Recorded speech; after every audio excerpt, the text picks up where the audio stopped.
പലരും പോത്തമ്മേട് വ്യൂ പോയിന്റിൽ പോയിട്ടുണ്ടാകും. പക്ഷേ അതിന്റെ താഴേക്ക് പോകുന്ന ഒറിജിനൽ ഹിഡൻ ഏരിയ അധികം ആരും കണ്ടിട്ടുണ്ടാകില്ല.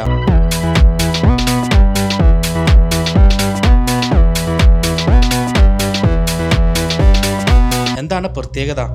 മിക്ക ആളുകളും പോകുന്നത് മെയിൻ റോഡിലെ വ്യൂ പോയിന്റുകളിലേക്ക് മാത്രമാണ്.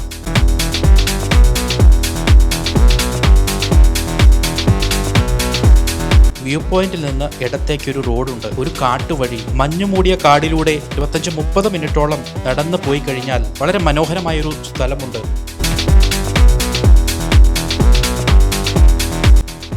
പോകുന്ന വഴിക്ക് പാറക്കെട്ടുകളും പൂന്തോട്ടങ്ങളും തേയിലത്തോട്ടങ്ങളുടെയും ഒക്കെ നടുവിലൂടെ മനസ്സിന് കുളിർമയാകുന്ന കാഴ്ചകളൊക്കെ കണ്ടങ്ങനെ പോകാം. എല്ലായ്പ്പോഴും കംപ്ലീറ്റ് സൈലന്റ് ആയിരിക്കും. കാടിന്റെ ശബ്ദം മാത്രം കേൾക്കാം.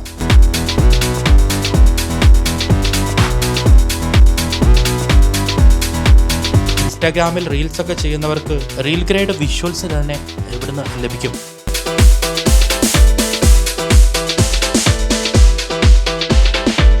എങ്ങനെ ഇവിടെ എത്താം? മൂന്നാർ ടൗണിൽ നിന്നും 3 കിലോമീറ്റർ യാത്ര ചെയ്ത് പോത്തമ്മേട് വ്യൂ പോയിന്റിൽ എത്തുക. വലുതായ സോണിന്റെ ഇടതുവശത്ത് ചെറിയ നടപ്പാത കാണാം. അതാണ് ഞാൻ ഈ പറയുന്ന വ്യൂ പോയിന്റിലേക്കുള്ള യാത്ര ആരംഭിക്കുന്നത്.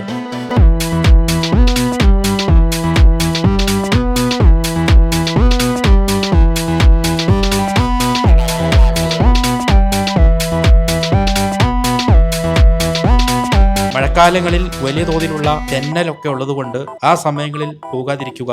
രാവിലെ അല്ലെങ്കിൽ വൈകുന്നേരം മുഴുവൻ മഞ്ഞു മൂടിയ ഒരു അവസ്ഥയാണ്. വളരെ മനോഹരമായിരിക്കും ആ സമയങ്ങളിലൊക്കെ പോകുന്നവർക്ക്.